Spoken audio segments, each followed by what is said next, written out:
Hello friends, పగలంతా బిజీగా ఉండి ఇటు ఫ్యామిలీతో గడపలేకపోతున్నాం, అటు ఫ్రెండ్స్తో కలవలేకపోతున్నామని బాధపడుతున్నారా?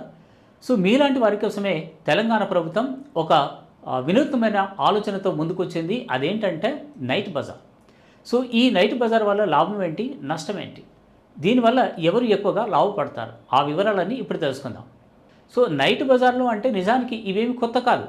మీరు రంజాన్ పండుగ టైంలో చూడొచ్చు, హైదరాబాద్లో ఆ రంజాన్ పండుగ సమయంలో రాత్రంతా షాపింగ్ చేస్తూనే ఉంటారు. అంటే ఇది సిటీ మొత్తం కాదు, కొన్ని ప్రాంతాలు. సో ఈ నైట్ బజార్లు కూడా అలా సెలెక్టెడ్ ప్రాంతాల్లో పెడతారా, ఎక్కడెక్కడ పెడతారు అనేది ప్రభుత్వం ఇంకా ఒక విధి విధానాలనేవి వీటిపైన విడుదల చేయాల్సింది ఉంది. సో ఈలోపు నైట్ బజార్లపైన ఒక చర్చ జరుగుతుంది. నిజానికి ఈ నైట్ బజార్లు అనేవి కొత్త కాదు, ప్రపంచంలోని చాలా దేశాల్లో ఇప్పటికే కొనసాగుతున్నాయి. థాయిలాండ్లో ఉన్నాయి, తైవాన్లో ఉన్నాయి, మలేషియాలో ఉన్నాయి, సింగపూర్లో ఉన్నాయి, అమెరికాలో ఉన్నాయి.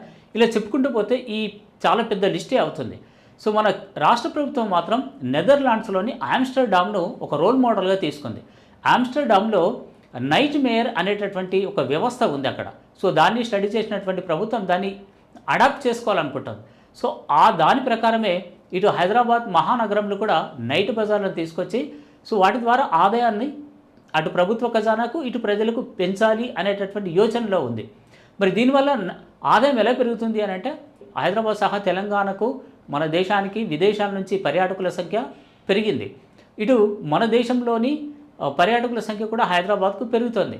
ఎందుకంటే హైదరాబాద్లో చార్మినార్, గోల్కొండ, కుతుబ్ షాహీ టూమ్స్, అటు హుస్సేన్ సాగర్ బుద్ధ విగ్రహం, నెక్స్ట్ ఆ పక్కనే అత్యంత ఎత్తైనటువంటి అంబేద్కర్ విగ్రహం, అటు అమరవీరుల స్తూపం, ఇటు సెక్రటేరియట్, ఇలాంటి చూడదగ్గ ప్రదేశాలు హైదరాబాద్లో చాలానే ఉన్నాయి. సో వీటన్నిటికీ పర్యాటకుల సంఖ్య పెరుగుతుంది, పర్యాటకులు వస్తారు. వాళ్ళు వచ్చినప్పుడు వాళ్ళ టూర్ షెడ్యూల్ అనేది చాలా టైట్గా ఉంటుంది. అంటే తక్కువ టైంలో ఎక్కువ ప్లేసెస్ చూసి వెళ్ళాలి. సో షాపింగ్ చేయడానికి ఎక్కువ టైం కేటాయించాలి. అలా డేలో కాకుండా అదే నైట్ బజార్లో ఉంటే నైట్ టైం షాపింగ్ చేసుకుంటారు, డే టైంలో వీటిని విజిట్ చేస్తారు. సో దీనివల్ల పర్యాటకుల సంఖ్య అనేది పెరుగుతుంది. అంతేకాకుండా హైదరాబాద్కు ఇతర ప్రాంతాల నుంచి రోజు దాదాపు లక్షలాది మంది వచ్చి వెళుతుంటారు. ఇలాంటి వాళ్ళు కూడా డే టైంలో వాళ్ళు షాపింగ్ కంప్లీట్ కాకుండా నైట్ టైంలో షాపింగ్ చేసేటటువంటి అవకాశం ఉంటుంది.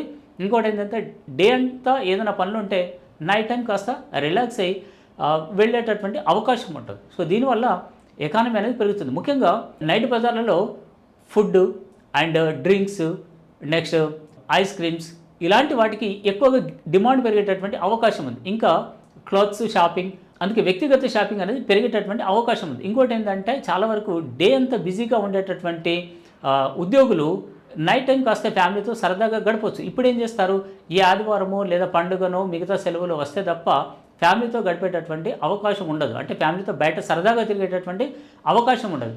అదే నైట్ బజార్లో ఉంటే అక్కడికి వెళ్ళి షాపింగ్ చేయొచ్చు, నెక్స్ట్ ఫుడ్ ఎంజాయ్ చేయొచ్చు. సో కాస్త రిలాక్స్ కావచ్చు, ఎంటర్టైన్మెంట్గా ఉంటుంది అనేటటువంటిది ఈ ప్రభుత్వ ఉద్దేశం. అదే కాకుండా ఇప్పుడు వ్యాపారులు, చిరు వ్యాపారులు ఉంటారు, వాళ్ళు దినమంతా ఎంత కష్టపడ్డా వాళ్ళ సంపద పెరగకపోవచ్చు. సో అలాగే ఈ నైట్ బజార్ల వల్ల ఏంటంటే వాళ్ళ ఆదాయం కూడా పెరిగేటటువంటి అవకాశం ఉంటుంది. ఇటు ఫుడ్, డ్రింక్స్, మిగతా చిరుతిళ్ళు అండ్ క్లాత్స్, ఇతర షాపింగ్ అనేది పెరుగుతుంది. సో దీనివల్ల ప్రభుత్వానికి లైసెన్స్ ఫీజులు అండ్ ట్యాక్సులు వీటన్నిటి రూపంలో ఆదాయం వస్తుంది. సో అందుకే ఈ నైట్ బజార్లపైన ప్రభుత్వం ఫోకస్ పెట్టింది. సో మరి వీటిని ఎప్పుడు తీసుకొస్తారు అనేది ఇంకా ఒక క్లారిటీ రావాల్సింది.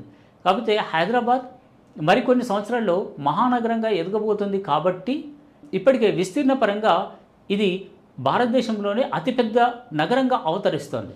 సో ఈ 2000 చదరపు కిలోమీటర్ల సిటీ మన దేశంలో ఏదీ లేదు. ఢిల్లీ ఇవన్నీ కూడా చిన్నవే. ఇప్పుడు ఈ మెగా హైదరాబాద్ జనాభా 1,69,00,000కు చేరుతుంది. అంటే ఈ గ్రేటర్ హైదరాబాద్ ఇప్పటికే 1,49,00,000 జనాభా ఉంటే ఇక ఔటర్ రింగ్ రోడ్ వరకు ఉన్నటువంటి మున్సిపాలిటీలన్నీ విలీనం చేస్తున్నారు కాబట్టి, అంటే 27 మున్సిపాలిటీలను విలీనం చేశారు కాబట్టి దీని జనాభా కలుపుకుంటే మరో 20 లక్షలు పెరుగుతుంది. అంటే 1,69,00,000 జనాభా అవుతుంది. ఇంకా వివిధ ప్రాంతాల నుంచి ప్రతి సంవత్సరం 1,00,000 మంది వచ్చి హైదరాబాద్లో స్థిరపడుతున్నట్టు గణాంకాలు చెప్తున్నాయి.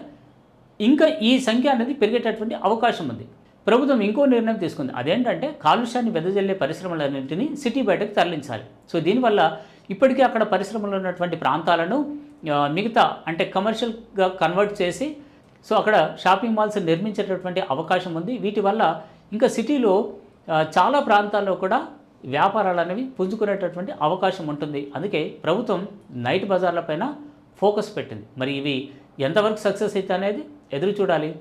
నమస్తే.